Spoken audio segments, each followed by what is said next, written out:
Assalamualaikum warahmatullahi wabarakatuh, sahabat hikmah sejarah.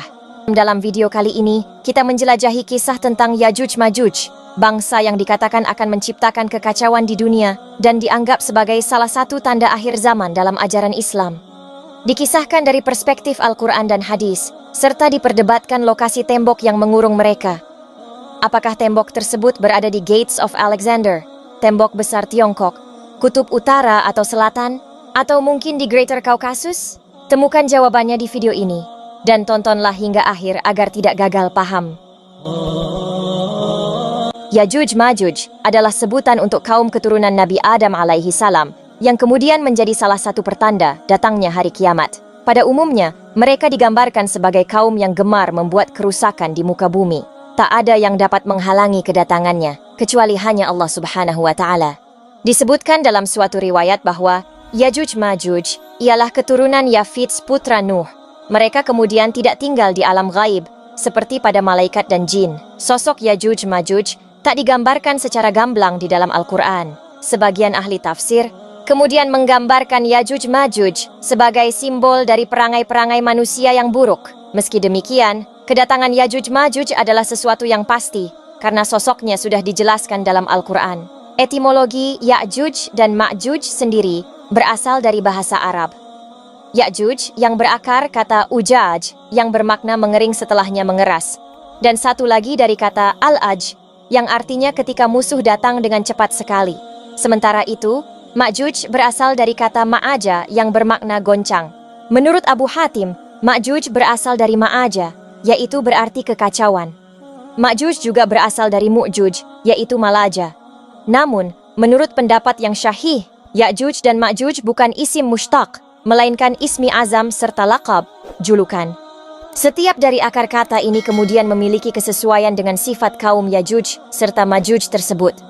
Menurut para ulama, Ya'juj dan Ma'juj kemudian memiliki arti mengeras secara natural, serta mereka datang dengan cepat, kemudian tergesa-gesa, kemudian membuat keadaan menjadi goncang hingga tak ada orang yang sanggup menghadapi mereka, maka banyak orang yang harus lari dari mereka. Sifat mereka juga dikatakan sangat keras, kasar, membunuh, sombong, biadab, merampok, gigih, senang berperang merusak, memperkosa korbannya, serta mereka tak menyukai umat suatu bangsa selain dari diri mereka sendiri. Kesombongan ini kemudian digambarkan juga di dalam sebuah hadits Nabi Muhammad.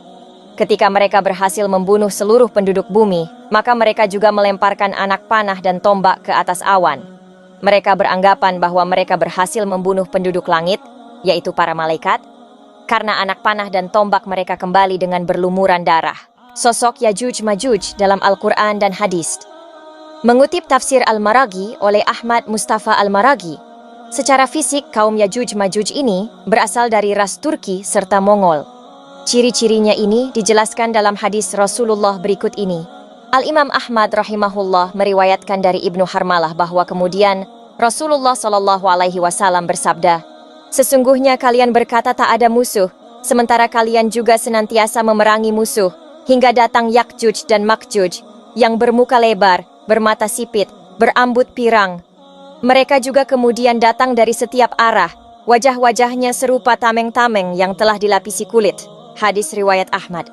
Tempat tinggal asli mereka berada di bagian utara benua Asia, tepatnya berada di negara Mongolia bagian timur Turkistan.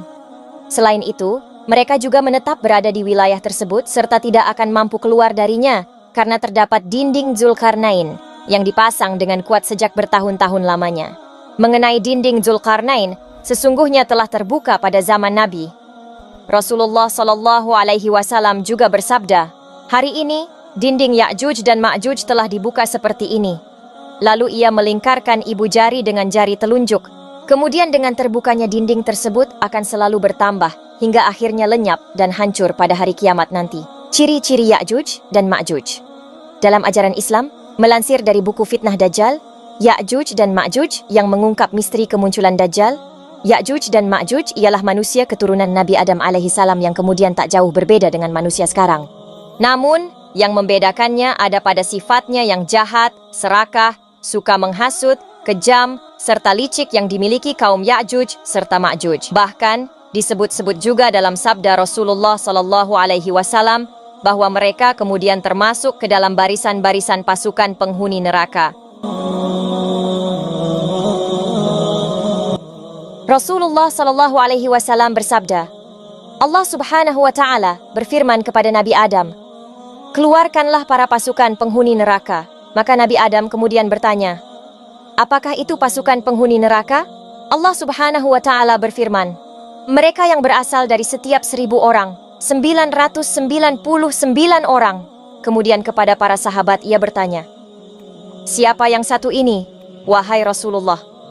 Aku kemudian menjawab, "Bergembiralah kamu, sesungguhnya penghuni neraka itu dari kalian satu, serta dari Ya'juj dan Ma'juj 1.000. Hadis riwayat Bukhari. Kemunculan mereka kemudian turut berperan dalam menciptakan kekacauan serta kerusakan dengan takdir yang telah mereka tetapkan.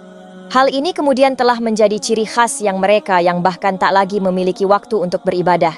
Selain itu, mereka juga digambarkan sebagai kaum yang menghabiskan banyak waktu untuk mengumpulkan kekayaan, merusak sumber daya alam, serta tak pandai dalam bersosialisasi, juga tidak pintar dalam ilmu pengetahuan. Saat melewati danau, airnya kemudian akan diminum hingga habis. Ketika bertemu manusia, ia juga kemudian turut membunuhnya. Ia tak akan merasa puas di dalam hal apapun. Tulis buku Fitnah Dajjal and Ya'juj dan Ma'juj yang mengungkap misteri kemunculan Dajjal dan Ya'juj Ma'juj. Ahli tafsir Imam Ahmad kemudian memberikan berbagai gambaran mengenai kemunculan Ya'juj dan Ma'juj sebagai pertanda datangnya hari kiamat. Mereka juga akan turun dari gunung layaknya air bah yang mengalir dengan deras. Dari Muhammad bin Bashar, dari Ibnu Harmalah, dari ibunya ia kemudian mengatakan, Rasulullah SAW pernah berkhutbah mengenai karakteristik yang dimiliki oleh kaum Ya'juj dan Ma'juj. Beliau bersabda, "Kalian mengatakan tak memiliki musuh. Kalian tetap akan melawan musuh, sehingga keluar Ya'juj dan Ma'juj yang bermuka lebar, bermata sipit, bersosok, atau juga berkulit kuning, akan turun dari setiap perbukitan. Seakan wajah mereka kemudian rata bagai permukaan palu." Hadis riwayat Imam Ahmad. Genealogi Ibnu Katsir juga menerangkan bahwa mereka kemudian adalah dari keturunan Adam, dari keturunan Nuh, serta dari anak keturunan Yafits, yaitu nenek moyang bangsa Turki, yang diisolir oleh tembok ataupun benteng tinggi yang telah dibangun oleh Zulkarnain, Magog bin Yafet bin Nuh bin Lamaka. Populasi Ya'juj dan Ma'juj juga merupakan dua bangsa yang sangatlah besar jumlahnya. Perbandingannya adalah 1:999 antara manusia umumnya dengan Ya'juj serta Ma'juj. Mereka juga disebutkan sebagai mayoritas para penghuni neraka, serta kedua suku ini yang disebutkan berada dekat di masa Nabi Musa berdakwah. Abdullah bin Amr juga berkata bahwa salah seorang darinya kemudian tidak akan mati, kecuali ia kemudian telah memiliki keturunan sejumlah 1.000 ataupun lebih. Meskipun mereka berasal dari jenis manusia, tetapi mereka juga memiliki sifat khas yang berbeda dari manusia pada umumnya. Ciri utamanya diantaranya adalah perusak, serta jumlah mereka yang sangat besar, sehingga ketika mereka semua turun dari gunung, seakan-akan seperti air bah yang mengalir, tak pandai berbicara dan tidak fasih, bermata kecil, sipit. Ia juga berhidung kecil, lebar mukanya, merah warna kulitnya, juga seakan-akan wajahnya seperti perisai serta sifat-sifat lain. Lokasi sebuah lukisan Iran kuno yang berasal dari abad ke-16 menggambarkan pembangunan sebuah tembok. Lukisan oleh Qasim dari abad ke-16 ini kemudian diilustrasikan dari Al-Quran. Manusia membangun tembok dalam menghalangi serangan Ya'juj dan Ma'juj. Raja Zulkarnain dalam sebuah perjalanannya sampai di suatu tempat di antara dua gunung. Dia juga menemukan suatu kaum yang tak dikenali bahasanya. Kaum itu juga mengatakan kepadanya bahwa terdapat bahaya mengancam mereka, yaitu dari Ya'juj dan Ma'juj, serta mereka meminta untuk membangun tembok yang kemudian dapat melindungi mereka dari kejahatan Ya'juj dan Ma'juj. Kemudian, Zulkarnain yang memenuhi permintaan mereka. Menurut Al-Quran, Ya'juj dan Ma'juj diisolasi di antara dua gunung oleh para pasukan Zulkarnain beserta para kaum yang terpencil yang meminta bantuan kepadanya. Mereka juga meminta Zulkarnain untuk membangun dinding pembatas, supaya kedua suku ini tidak keluar dan membuat kekacauan kembali. Meski begitu, pada akhirnya mereka akan berhasil keluar dari dinding pembatas itu. Menurut Asy-Syaikh Abdurrahman As-Sa'di, Ya'juj Ma'juj terletak di belakang pegunungan Kaukasus. Memang ada sebagian yang berpendapat bahwa pegunungan inilah yang kemudian merupakan benteng dimaksud. Deretan pegunungan ini dibuat memanjang tanpa celah dari Laut Hitam hingga Laut Kaspia sepanjang lebih dari 1.200 km. Kecuali terdapat bagian kecil dan sempit yang disebut juga sebagai celah Darial, terletak di negara Georgia, sepanjang kurang lebih 100 meter. Pada bagian celah inilah diduga penghalang dari Ya'juj dan Ma'juj itu dibangun.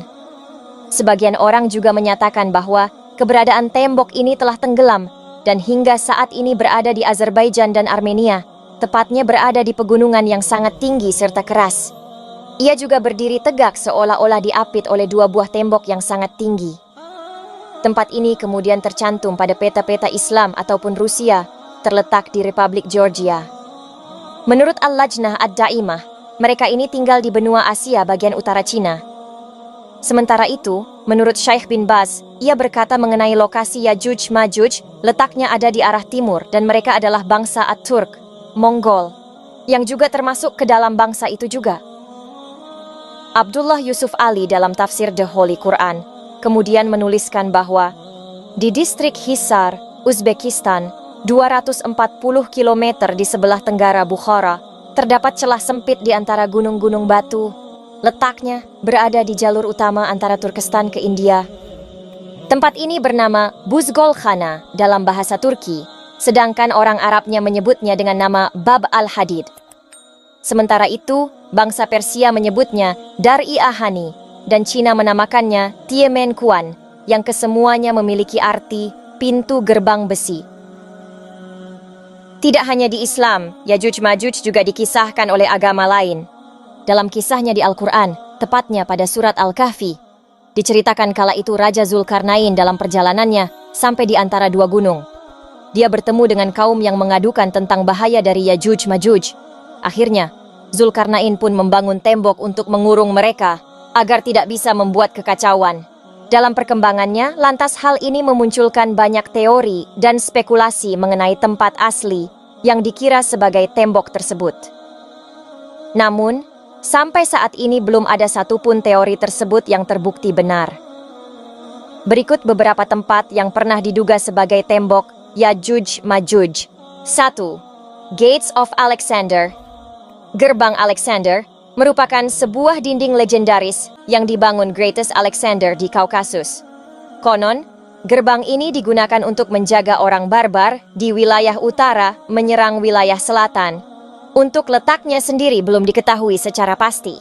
Namun, terdapat dua lokasi yang dicurigai, yaitu antara Derbent, Rusia atau Pass of Darial, perbatasan Rusia dan Georgia. Dikutip dari IFY Books, Alexander dikatakan pernah melakukan perjalanan ke ujung dunia dan kemudian membangun tembok ini. Tujuannya adalah menjauhkan jangkauan Ya'juj Ma'juj dari tanah lain. Dalam Islam, Alexander ini disebut sebagai Zulkarnain. Beberapa catatan menunjukkan pasukan Ya'juj Ma'juj ini sangat ganas dan tidak manusiawi. Maka dari itu, dibuatlah tembok untuk mengurung mereka agar tidak menimbulkan kerusakan dan kekacauan. 2. Tembok Besar Tiongkok. Tembok Besar Cina adalah serangkaian benteng yang dibangun untuk melindungi kawasan tersebut. Dinding ini membentang dari Liaodong di timur dan Danau Lop di barat. Sejak dulu, sebenarnya sudah cukup banyak teori yang mengatakan bahwa tembok besar ini adalah tempat Ya'juj Ma'juj dikurung. Namun, hal tersebut belum bisa dipastikan. Karena sesuai ajaran Islam, tembok Ya'juj Ma'juj ini berada di sisi timur dunia, sedangkan Great Wall China ada di sebelah utara dunia. 3. Kutub Utara atau Selatan. Dalam sebagian pandangan, Ya'juj Ma'juj dikurung dalam tembok yang terbuat dari besi dan tembaga. Selain itu, setiap harinya mereka berusaha untuk menggali untuk bisa keluar dari tembok tersebut. Dikutip dari Islamic Information, Kutub Utara atau Selatan menjadi salah satu tempat yang diduga menjadi tembok Ya'juj Ma'juj. Alasannya adalah setelah sekian lama, tidak menutup kemungkinan tembok itu tertutup pasir atau salju. Maka dari itu, kutub utara dan selatan yang selalu diselimuti salju ini pernah diduga sebagai dinding yang mengurung Yajuj-Majuj. 4. Greater Caucasus. Tempat lain yang pernah diduga menjadi tembok Yajuj-Majuj adalah Greater Caucasus. Lokasi ini berada di antara kawasan Georgia bagian utara serta Rusia bagian selatan. Ada sebuah timbunan berupa dinding yang terbuat dari besi dan tembaga di pegunungan Kaukasus. Tempat ini terletak di kawasan sempit antara dua bukit Darial. Tempat tersebut dikenal sebagai Darial Pass yang memiliki tinggi mencapai 3.950 kaki dari permukaan laut. Sahabat Hikmah Sejarah, terima kasih telah menonton hingga akhir. Jangan lupa untuk subscribe dan berikan like jika Anda menikmati konten ini. Sampai jumpa di video berikutnya. Wallahu a'lamu bis-shawab. Wassalamualaikum warahmatullahi wabarakatuh.